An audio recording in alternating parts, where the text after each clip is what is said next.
What's up, CFO gang? It's your boy Jay Tuck.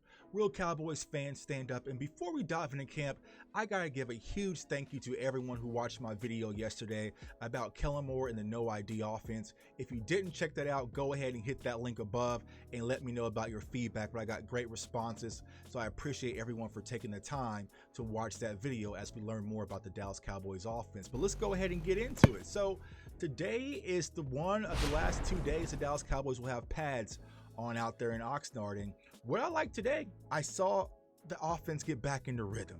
You know, CeeDee Lamb is doing whatever he wants out there on the field. And my guy Jesse Hawley brought up a great point.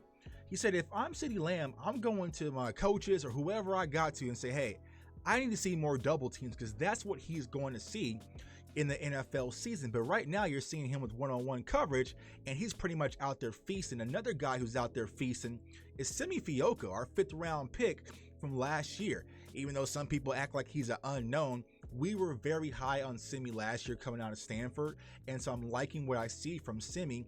But not only from Simi, for a lot of these wide receivers, every day you're hearing about Dennis Houston, you're hearing about Devontae Turpin, you're hearing about Noah Brown, Simi Fehoko, TJ Vasher. So what does that mean, Cowboys Nation? Is that we have a lot of wide receivers, a lot of young wide receivers competing for the opportunity to be that guy in Dallas. With Michael Gallup out, with James Washington out, there's going to be a lot of opportunity, and you definitely want to seize your moment. Also, from the offensive standpoint, I like what I saw from the offensive line. Offensive line play is a little bit better. Now, Tyler Smith, he had some drills today. He got pushed around by Carlos Watkins, but sometimes you need a vet to kind of put you on your butt to say, hey, young fella, there's still a lot to learn. But overall, I like what I saw for the offensive line. Now, I will say the one area that we definitely need to keep our eye on is the center position. Tyler Biadasz hasn't had the strongest camp. I know we've been kind of hearing things circulate around when it comes to Terrence Steele, but Tyler Biadasz is definitely the person I'm keeping my eyes on when it comes to the offensive line, because that is the weak point.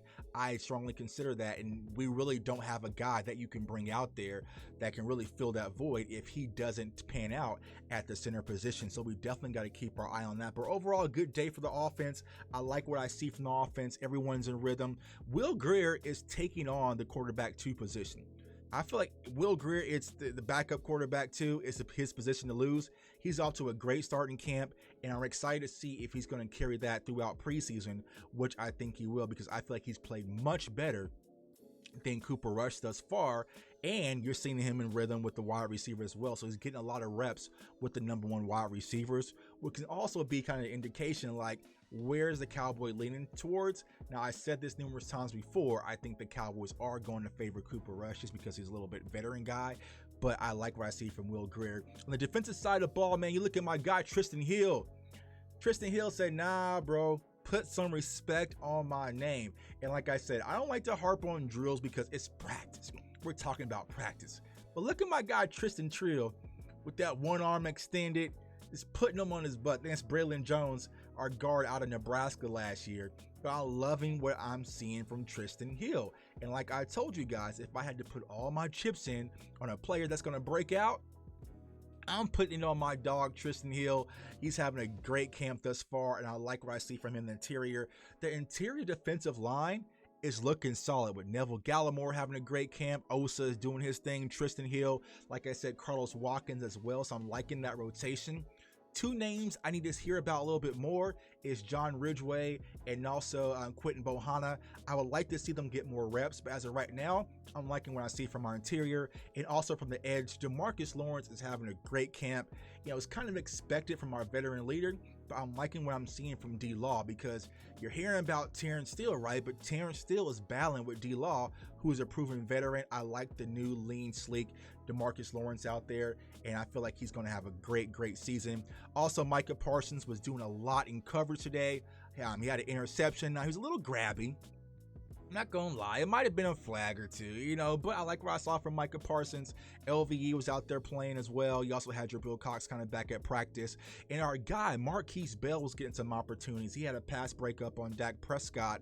So he's showing that, you know, a lot of these young guys are getting the opportunity. And the most important piece that a lot of people want to address, right, is the kicking position. I know on Saturday, it was wide left, wide right, right? But our kickers play a lot better today. I think Liram Hallelujah was 7 for 7. I think Gary Bay only missed 2 kicks. They did have some mojo moments, and they kind of ended practice on that note where they both was able to send it through the uprights. But if you watch the NFL Network, they were sitting there having a conversation, and those field goals was hitting them in the back of the head a little bit earlier from Gary Bay. So I'm not sure how the Dallas Cowboys are going to fully address this kicking position.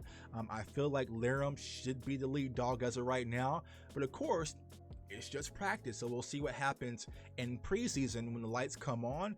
But it's going to be one of those situations, I know, in preseason where it's like, it's 4th down, go for it. You want to evaluate the offense and some of these guys. No, I want to evaluate these 2 kickers. So every opportunity we get to kick, I need to see them coming out there with the special teams, because we definitely have to get this addressed before the season starts versus Tampa.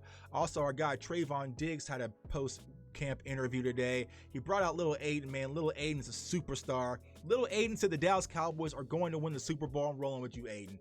Aiden, I'm rolling with you, boy. You said the Cowboys going to win the Super Bowl. I'm rolling with you. But Trayvon Diggs was asked about the Twitter, deleting and deactivating his Twitter, and he just said it's toxic. He just came out and said it's a toxic app. He's trying to ignore all the distractions right now and focus on football. And I agree, Twitter is a very toxic place. I only thrive on Twitter because I'm a little toxic my damn self, so I get it, right? But I definitely understand Trayvon Diggs wanting to remove himself from all the distractions and focus on being the best football player he can possibly be.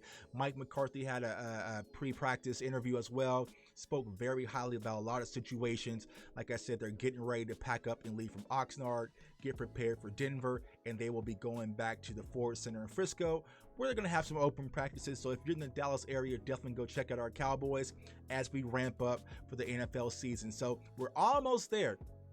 We're almost to Saturday, y'all, where we can sit back and watch our players practice and play against another team. Because to be honest with you, I'm tired of seeing player-on-player action. I want to see the lights come on and see how we're really looking. So we'll see that Saturday, man. It's your boy, J Tuck. Comment, like, subscribe. Follow me on all social media platforms at JTuck151. I appreciate all the support. Like I said, check out that last video on Kellen Moore if you didn't. So that way you have an understanding of the offense. If you guys like those type of videos where I'm kind of educating, talking through concepts, let me know down below what y'all like to see, and I can see if I can draw up something, because that's what we're ultimately about. We want to educate the community. I want everyone to stay safe, stay blessed, stay encouraged. Stop hating on Tristan Hill, because he's ready to go this season. Peace.